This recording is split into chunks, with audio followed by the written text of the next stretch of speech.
안녕하세요. 김상문 세무사입니다. 자, 지난 시간엔 저희가 세금이 뭔지, 그리고 우리 사업자로서 사업자 등록하는 것, 그 다음에 그때 좀 주의하실 사항, 그런 기본적인 사항들을 살펴봤고요. 이번 시간은 여러분들이 이제 실질적으로 사업을 영위해 나가시면서 부딪히게 되는 세금 문제들에 대해서 같이 한번 살펴보도록 하겠습니다. 자, 지난 시간에 세금이 굉장히 제가 많다고 했는데 여러분들이 실질적으로 사업자로서 만나시게 되는 세금은 아마 두 가지가 있을 거예요. 제가 직접세와 간접세 설명을 하면서 직접세 한계, 간접세 한계를 공부한다고 말씀드렸죠. 바로 그게 뭐냐면은 소득세와 부가가치세입니다. 어떤 게 직접세일까요? 소득세. 그리고 부가가치세가 간접세입니다. 네, 근데 제가 먼저 설명할 것은 부가가치세를 설명할 거예요. 부가가치세를 여러분들이 이해를 잘 하시면은 소득세는 의외로 쉽게 풀립니다. 부가가치세를 신고할 때 우리가 신고한 그 사항들이 그대로 소득세에 반영이 되기 때문에 그래서 우리는 흔히 부가가치세를 소득세의 선행세금이다 이렇게도 얘기하거든요. 심지어 그래서 부가가치세를 제가 중점적으로 설명을 드리고 그리고 추가적으로 소득세를 설명하도록 하겠습니다. 먼저 소득세가 뭔지 부가가치세가 뭔지를 알아야겠죠. 소득세라는 것은 말 그대로 소득이 있으면은 그 소득에 대해서 세금을 내야 되잖아요. 근데 양도소득세야 내가 집을 한 건 팔면은 소득이 얼마라는 건 나오지만 여러분들이 예를 들어서 식당을 하나 창업을 했는데 소득이 얼마예요? 그럼 어떻게 대답을 해야 되나요? 월 얼마? 아니면 하루 얼마? 연간 얼마? 어떤 기간의 기준이 있어야겠죠? 그래서 소득세는 크게 1년을 기준으로 합니다. 즉 매년 1월 1일부터 12월 31일까지를 잘라서 그 기간 동안에 발생한 소득이 있으면 그 소득을 다 모아서 다음해 5월 달에 종합소득세라는 이름으로 신고를 하는 겁니다. 그래서 이 종합소득세에는 여러 가지 세금들이 말 그대로 포함되어 있는 거예요.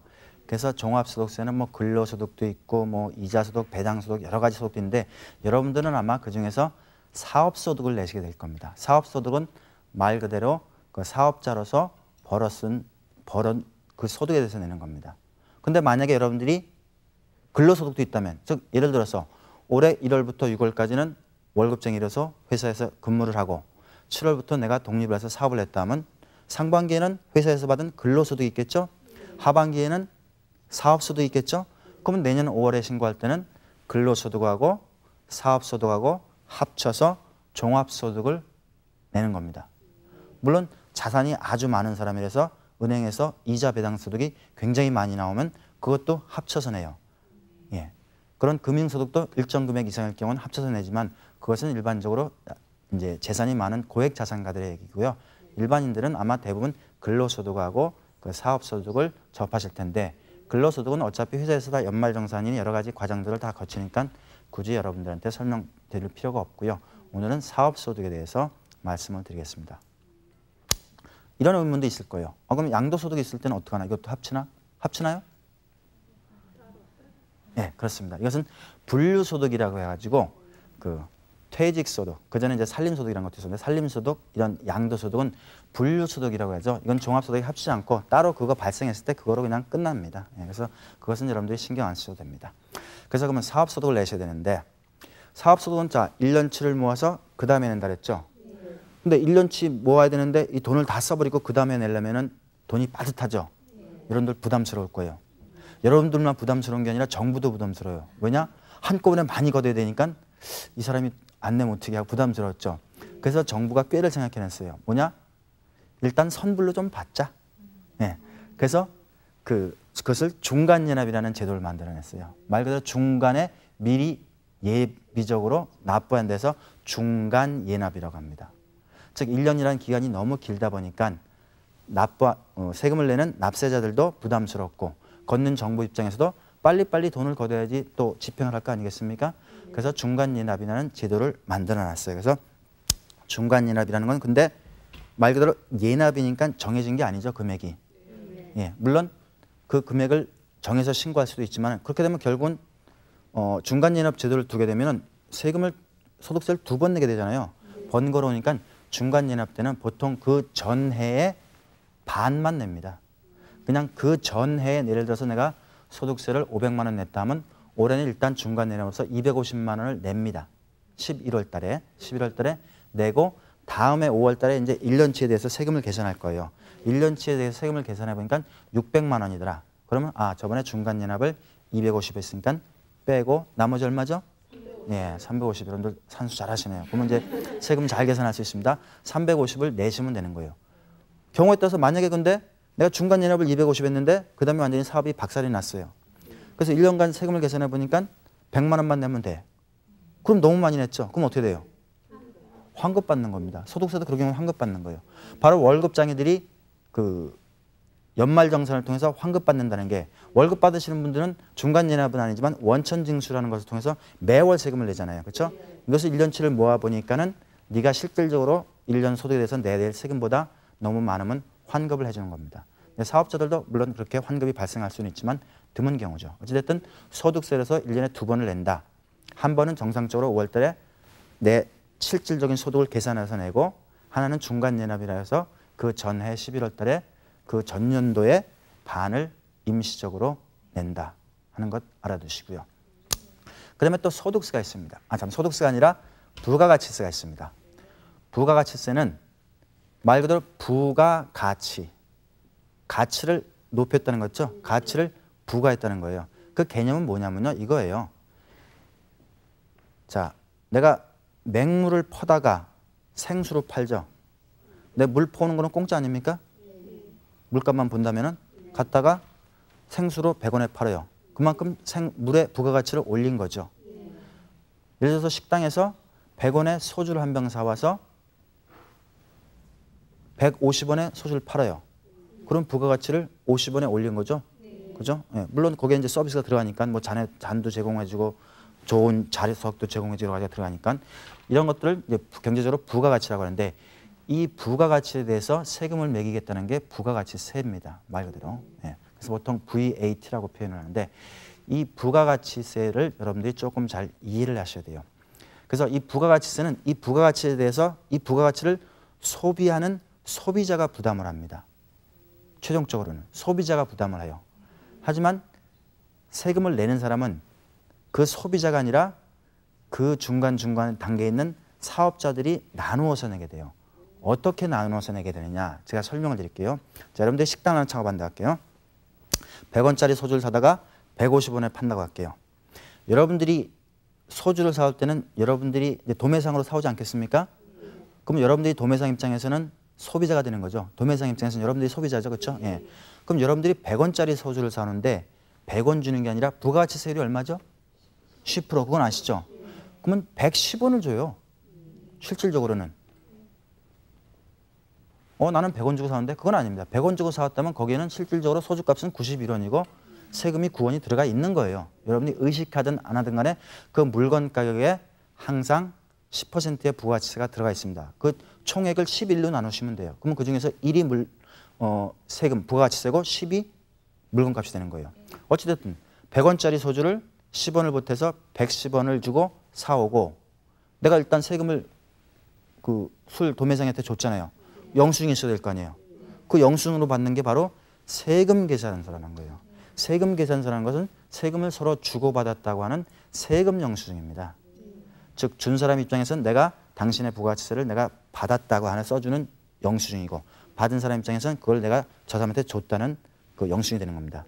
그래서 세금 계산서는 2장이 되는데 주는 사람은 매출이니까 매출 세금 계산서를 끊어주고 받는 사람은 매입 세금 계산서를 받는 겁니다. 매출 매입은 아시죠? 예, 제가 설명을 안 드리겠습니다. 그래서 어쨌든 여러분들이 100원짜리 소주를 110원을 주고 사오고 세금 계산서를 받아왔어요. 예. 자, 이 100원짜리 소주를 여러분들이 150원에 팔 때 그럼 여러분들은 150원만 받으면 돼요? 여기다가 뭘 붙여야 돼요? 부가가치의 10%를 붙여서 받아야죠. 예. 그럼 얼마를 받아야 돼요? 165원을 받는 겁니다. 그럼 그중에서 여러분 돈은 얼마예요? 실질적으로는 150원이고 15원은 부가가치세를 대신 받은 거죠. 예. 자, 그러면 여러분들이 이제 부가가치세를 내야죠. 대신 받았으니까. 그럼 15원을 세무서에 내야겠죠. 그런데 여러분들이 이미 10원을 술을 사올 때 간접적으로 냈죠. 그럼 나는 15원만 내면 되는데 10원은 이미 냈잖아요. 그럼 얼마를 추가로 내면 돼요? 5원만 더 내면 되는 겁니다. 그렇죠? 이해하시죠? 이와 같이 부가가치세는 매출세액, 즉 소비자로부터 내가 미리 받아놓은 그 물건값의 10%에 해당하는 그 매출세액에서 내가 이 물건을 사올 때 미리 부담한 세금, 매입세액, 물건값의 10%에 해당하는 그 매입세액을 뺀 금액이 여러분들이 내셔야 될 부가가치세가 되는 거예요. 여러분들이 이 공식을 잘 이해하시고 기억해 놓으시면 여기서 모든 절세나 여러 가지 그런 세무사항들이 발생한다. 매출세액에서 매입세액을 빼면 바로 그것이 여러분들이 내야 될 세금이 되는 겁니다.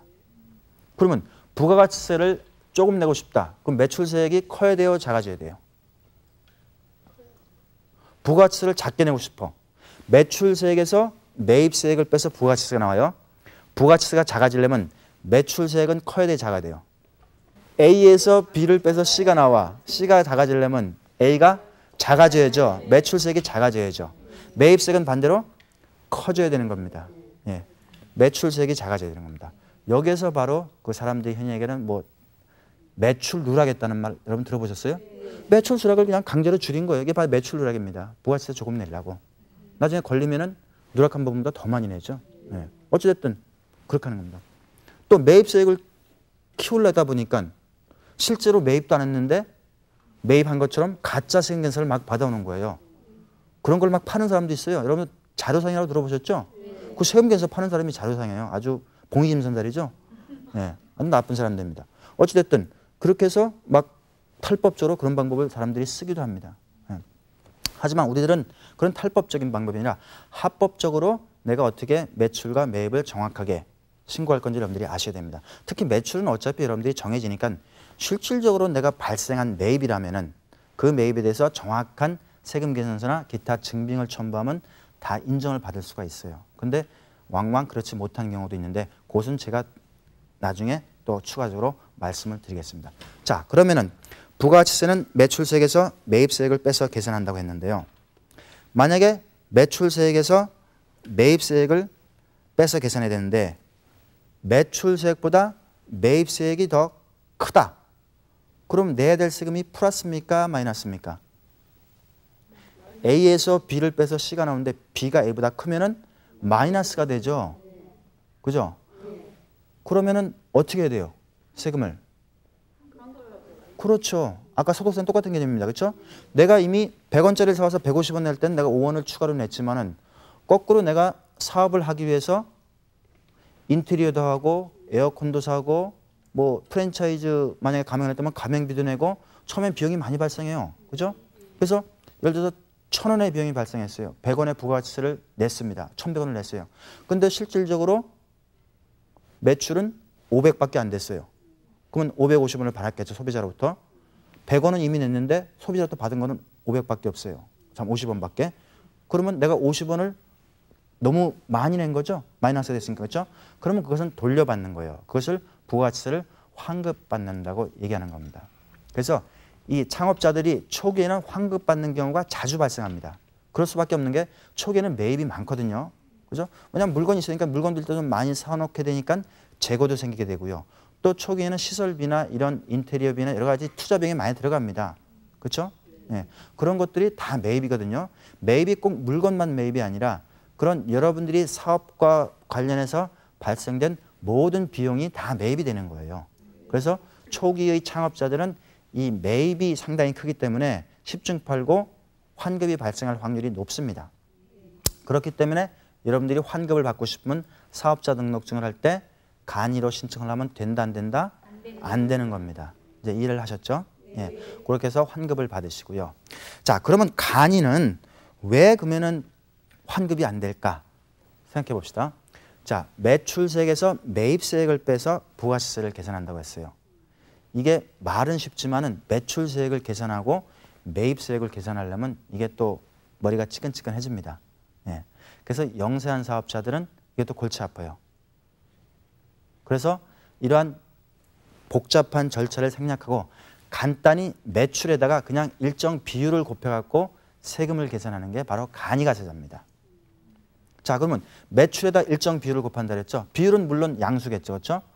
그러면 매출에다 일정 비율을 곱한다는데 여러분들 매출이 줄면 어디까지 주나요? 매출이 줄면은 예? 매출이 마이너스가 있어요? 예? 그렇죠? 매출은 줄면 어디까지 줄어요? 0이 되는 거죠. 하나도 안 팔리면 0이에요. 그렇죠? 그럼 0에다 다른 거 곱해봐야 0이죠. 그러면 간이가세자는 부가가치세가 줄어봐야 0 이하로는 안 내려가요. 그렇죠? 예. 그렇기 때문에 간이가세자는 환급이 있습니까? 없습니까? 예. 그래서 간이가세자는 환급이 없다고 법에다 못을 박아놨어요. 예. 그렇기 때문에 여러분들이 간이가세를 선택하시면 환급을 못 받으신 겁니다. 근데 가끔 이런 분들이 있어요. 아니 마이너스가 있을 수 있습니다. 어떻게 마이너스가 있느냐.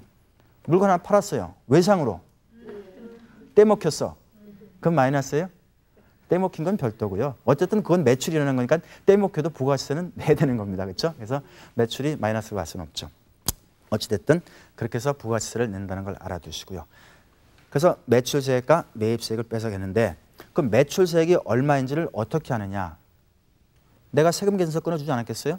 그렇죠? 내가 물건을 팔 때 혹은 내가 물건을 팔 때 카드로 손님한테 받을 수 있지 않겠어요? 카드로 매출이 드러나죠? 혹은 현금 영수증을 끊어줄 수도 있죠? 그렇게 해서 내 매출이 드러나죠? 예. 그리고 나머지 현금 영수증도 아니고 카드도 아니고 세금 계산서도 안 끄는 순수한 현금이 있을 겁니다. 이거는 아무도 몰라요. 여러분밖에 몰라요. 그건 여러분들이 아시니까 그것을 더해서 여러분들의 매출을 잡는 거예요. 그렇죠? 예. 매입도 똑같습니다. 내가 물건을 사면서 세금 계산서 받아놓은 게 있겠죠? 예. 또 내가 물건을 사면서 세금 계산이 아니라 카드로 물건을 사온 게 있겠죠? 그럼 카드 전표가 있겠죠? 혹은 내가 현금을 주고 사더라도 현금 영수증을 받아놓은 게 있겠죠? 그런 것들을 다 여러분들이 매입으로 잡으시면 됩니다. 그렇게 해서 매출세액과 매입세액을 계산해서 여러분들이 신고를 하시면 됩니다. 자, 여기 현금 영수증 얘기가 잠깐 나왔는데요. 현금 영수증이라는 것은 여러분들이 내용은 이제 다 아실 거예요. 그렇죠? 여러분들이 사업자를 하게 되시면은 여러분들이 사업상 현금을 지출했을 때 예를 들어서 내가 매장에서 급하게 뭐 휴지가 떨어졌다. 옆에 뭐 편의점 가서 휴지를 사올 수도 있지 않겠습니까? 매장에서 필요해서. 그럼 분명히 사업상 매장에서 사용된 경비잖아요. 그러면 그거에 대해서 예를 들어서 10,000원 주고 사왔는데 뭐 편의점 가서 세금에서 끊어달라고 하기도 좀 뭐하고 카드로 뭐 사기도 좀 뭐하고 해서 그냥 현금 10,000원 주고 사왔어요. 그러면 그때 현금 영수증을 받아오시면은 그중에 10,000원에 포함된 한 1,000원 정도는 여러분들이 매입세액으로 추가적으로 공제를 받으실 수가 있어요. 그러니까 여러분들이 현금을 지출하실 때도 꼭 현금 영수증을 받으시면 좋아요. 근데 현금 영수증은 두 가지가 있습니다. 약간 불편하긴 하지만 현금 영수증은 첫째 그 근로자들, 즉 월급 받으시는 분들을 위한 소득공제용이 있고 그다음에 사업자들을 위한 지출증빙용이라는 게 있는데 여러분들은 지출증빙용에 매입 그 현금 영수증을 받아오셔야겠죠. 그렇죠? 예. 그래서 지출증빙 현금 영수증을 받아오시면 되고요. 여러분들이 손님한테 끊어주실 때는 손님이 원하시는 대로 끊어주시면 되고요. 그래서 이 현금 영수증 내가 매입이 얼마나 되는지 혹은 매출이 얼마나 되는지를 여러분들이 혹시 파악하고 싶으시면은 인터넷에 다 나와 있어요. 여러분들 그 홈페이지 주소창이라고 하죠. 거기다 한글로 현금 영수증 치시고 엔터를 착 치시면요. 국세청에서 만든 현금 영수증 홈페이지가 있습니다. 그럼 여러분들이 거기에 회원으로 가입을 하세요. 사업자라서. 그럼 가입을 하시면은 나중에 여러분들이 현금 영수증을 설사 잊어버렸다더라도 받아놓은 것을 거기에 보면 여러분들이 현금 영수증을 발행한 혹은 수취한 기록들이 다 나와요. 그래서 가끔가다 현금 영수증 사이트를 한번 방문해 보시는 것도 좋습니다. 그래서 꼭 가입을 해놔서 그 정보를 이용하시는 것도 좋고요. 이와 같이 부가가치세는 매출에서 매입을 빼서 계산하는데 제가 아까 맨 처음에 말씀드렸지 절세를 위해서는 매입 비용을 다 인정받으시는 게 좋다 그랬죠. 예를 들면 이런 거예요. 여러분들 매장을 운영하시게 되면 특히 이제 음식을 하시는 분들은 간판 밤에 되면 번쩍번쩍합니다. 그죠? 여름에 에어컨 팍팍 돌아가요. 막 음향 막 쏘가면 전기요금 막 100만 원씩 이렇게 나오는 경우도 있습니다. 예. 그럼 그 전기요금에도 다 부가가치세가 들어가 있어요. 사업상 사용된 경비잖아요. 그것 10만 원도 환급 받으실 수가 있습니다.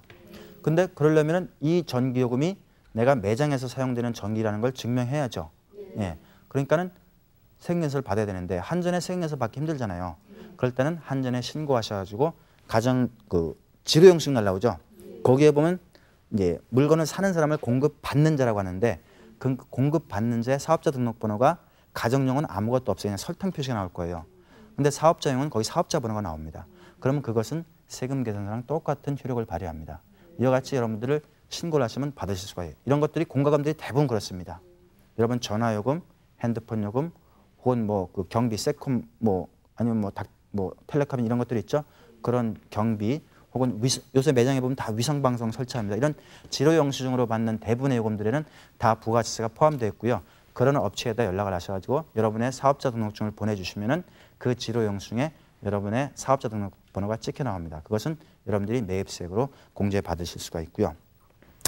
또 한 가지 여러분들이 중요한 것은 여러분들이 이제 사업자로서 새로 태어났기 때문에 부가가치세를 줄이려면은 소득세도 마찬가지지만 반드시 증빙을 챙기셔야 됩니다.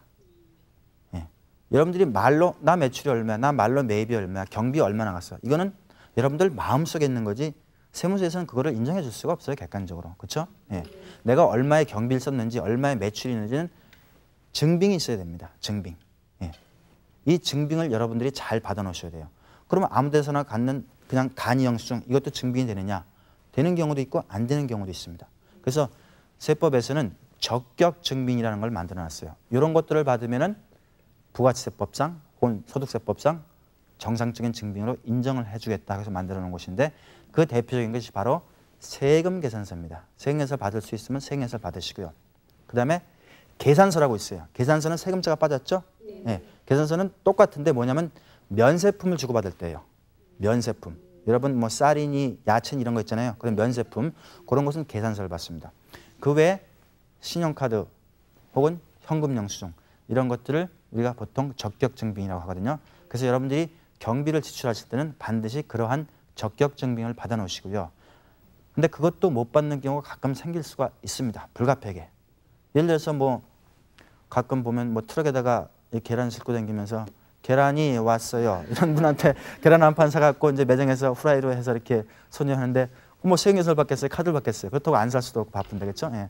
그럴 때는 간이 영수증 같은 거라도 받아 놓으시면 금액이 적으면 또 인정받을 수도 있습니다. 네. 이렇게 해서 부가가치가 신고됐고요. 그 다음에 소득세는 부가가치에서 여러분들 이해하시면 간단합니다. 소득이라는 것은 내가 들어온 돈 수입에서 경비를 빼면 소득이죠. 수입에서 경비를 빼면 소득입니다. 그렇죠? 그런데 여러분들의 수입이라는 것은 사실은 부가가치세 신고할 때 신고한 그 매출이 바로 수입이 되는 거예요. 그렇죠. 여러분들이 매출 신고하니까 특별한 경우가 아니면 일반적으로 부가가치세를 신고할 때 신고한 그 매출이 수입이 됩니다. 그래서 부가가치세 신고를 잘하면 소득세까지 다 연결이 되는 거예요. 또 부가가치세 신고할 때 신고한 그 매입이 바로 경비가 되는 겁니다. 이것을 뺀 것이 나머지 소득인데 물론 경비 중에는 부가가치세 때 신고 안 되는 경비가 있어요. 대표적인 게 바로 인건비입니다. 인건비는 부가가치세랑 관련이 없기 때문에 부가가치세 신고가 안 되거든요. 예. 그래서 그 경비에다가 부가가치세 신고한 그 경비에다가 거기다 인건비, 그 다음에 부가가치세 신고하지 못한 작은 비용들을 사용하는 그 간이 영수증 받은 그런 것들을 포함하면 총 경비가 되는 것이고 이 수입에서 이 총 경비를 빼면 소득이 되는 겁니다. 이 소득에 대해서 여러 가지 뭐 소득공제는 여러 가지 사항들이 있지만 그런 것들은 여러분들이 어떻게 할 수 없는 정해진 것들이고 그 소득에 대해서 그 세율을 곱해서 여러분들이 내야 할 소득세가 결정된다고 보시면 됩니다. 그래서 오늘 여러분들이 저하고 같이 그 부가가치세하고 소득세하고 이제 두 가지 세금에 대해서 간략하게 한번 훑어봤어요. 근데 이것들이 사실 이 짧은 시간에 제가 여러분들한테 많은 이야기들을 해드릴 수는 없고 여러분들이 그 개념만 이해하시고 있으면은 아마 많은 것들을 좀 더 쉽게 접근하실 수가 있을 거예요. 근데 제가 마지막으로 한 가지 부탁을 드리고 싶은 것은 아까 제가 저번 시간에도 그 간이가세자로 신청해서 환급을 못 받은 분의 실예를 말씀드렸듯이 이 세무신고라는 것은 까딱 한번 잘못 신고해버리면 나중에 그것을 회복하는데 굉장히 엄청난 비용과 경비와 땀이 들어갑니다. 예. 그래서 여러분들이 혹시 만약에 그 세무신고를 하시거나 꼭 의문이 나실 때는 반드시 전문가의 조언을 구하시고 액션을 취하시는 것이 좋을 것 같아요. 그냥 무의식적으로 하시면은 실수하실 수 있고요. 그냥 옆에 있는 사람이 이렇게 하는 거야 이렇게 하면은 뭐 잘 되면 다행이지만은 그 사람하고 나하고 사정이 꼭 안 맞을 수도 있어요. 그렇죠? 그럴 경우는 여러분들이 뜻하지 않은 그런 불이익을 초래할 수 있으니까 여러분들이 반드시 전문가에게 한번 상담해 보시는 것이 좋고요. 여러분들이 오늘 저하고 공부를 충분히 하셨기 때문에 전문가하고도 충분한 얘기를 나누실 수 있을 것 같습니다. 자, 오늘 여기까지 마치겠습니다. 감사합니다. 네.